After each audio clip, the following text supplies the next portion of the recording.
So we're here on the border, hunting Montezuma quail. And so what did you guys think about today's experience? It was my first time hunting Mearns or Montezuma quail, and it was definitely a once-in-a-lifetime experience for me. So I shot my first Montezuma down here on the border of Arizona, New Mexico, and Mexico. So yeah, I come down here a lot.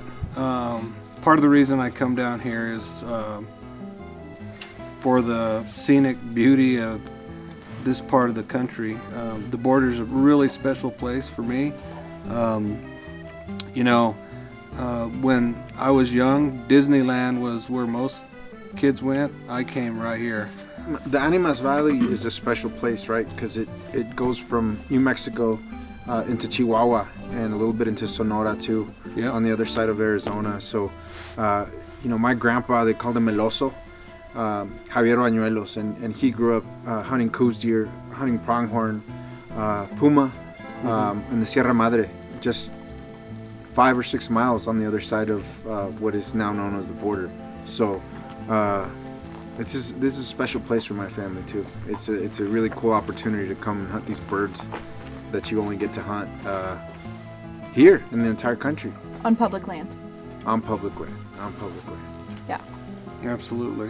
So yeah, today we've hunted quite a bit. We've probably put in roughly about 6 or 8 miles. We had a lot of great dog work.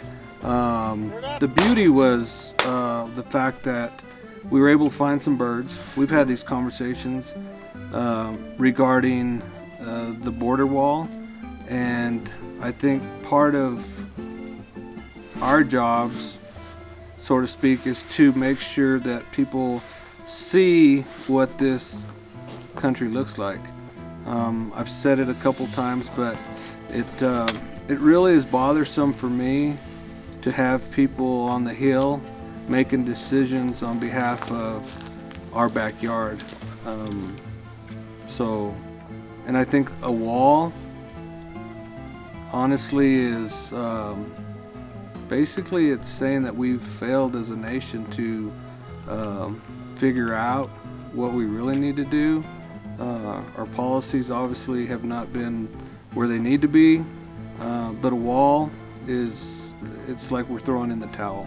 I also think that as New Mexico Wildlife Federation ambassadors, we're the voices for those who can't have a voice, which are the wildlife out here. The animals that have a corridor that migrate through Mexico, New Mexico, and Arizona.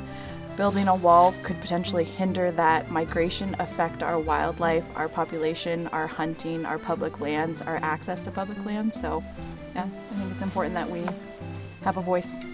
But if we put a giant 18-foot concrete barrier through here, our kids might not ever get to do that. And nobody really thinks about that when they think about the politics of a border wall. But I think that they should. I think they should. Yeah, absolutely. I think about wildlife and, a wall.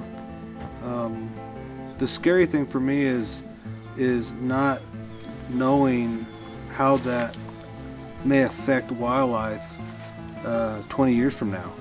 If this wall gets built, it'll seriously be one of the single largest tragedies for public lands and wildlife in this country, because of the impact that it will have. It will choke off the access for wildlife. It's crazy to me. If we had an idea that we were going to put a wall up in Yellowstone National Park, right, or Yosemite, people would riot. I mean, people would go to Washington, D.C. and protest every single day. Senators would not get reelected. Congressmen would not get reelected. But yet this land here that is just as beautiful, that is just as biodiverse, that harbors species like the endangered jaguar, is somehow expendable in the eyes of a lot of people, and that's I don't think that's right. I don't think that's American, to be honest with you, because we have the best model of wildlife management of any country, I think, and this doesn't do service to that, doesn't do justice to that at all. But we also have wildlife here that you can't find anywhere else in the country, either like the Mearns quail or ibex or Gould's turkey, so it is very special to be down here, and being able to actually hunt on public land this close to the border, and being able to not do that would definitely be a tragedy. My name is Cami Al-Sissi. I'm with the New Mexico Wildlife Federation, and my title with them is the Communications and Outreach Coordinator. My name's Ray Trejo, and I'm also with the New Mexico Wildlife Federation. I'm the Southwest Outreach Coordinator. Hey, I'm Gabe Vasquez, and I am formerly of the New Mexico Wildlife Federation, but I am the founder of the Nuestra Tierra Conservation Project, and Ray took my job. I did, yeah.